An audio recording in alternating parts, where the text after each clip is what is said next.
Gather round, my dear friend, and listen to this.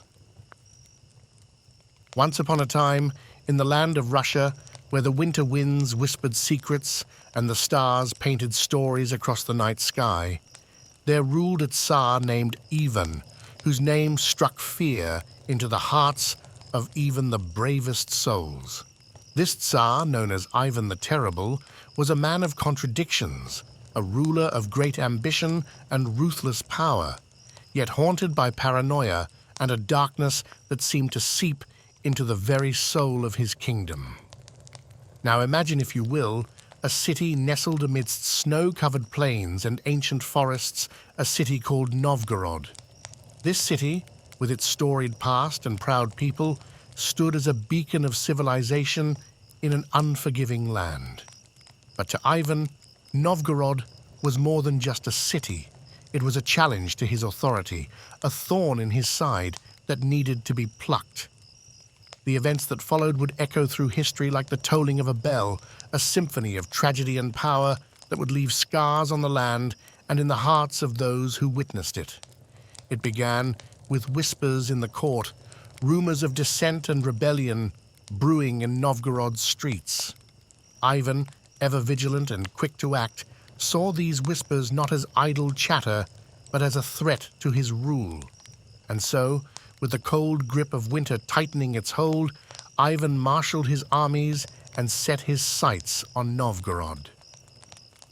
The journey was treacherous, with snowstorms and icy winds testing the resolve of his soldiers, but Ivan's determination was unwavering.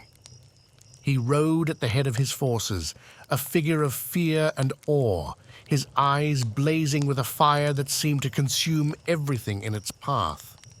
As they approached Novgorod, the city loomed before them like a fortress of old, its walls standing tall against the winter sky. The people within, sensing the storm that approached, prepared for the worst. They reinforced their defenses, stocked their larders, and prayed to their gods for protection.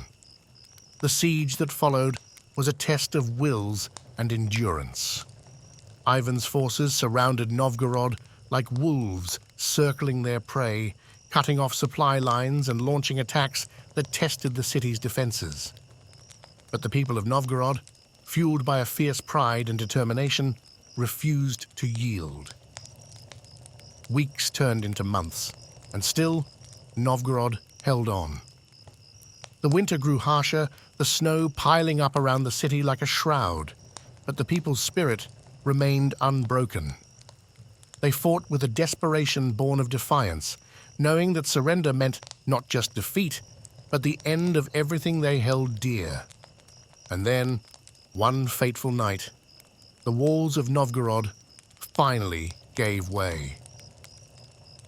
Ivan's forces stormed into the city like a tidal wave, their cries of victory mingling with the screams of the dying.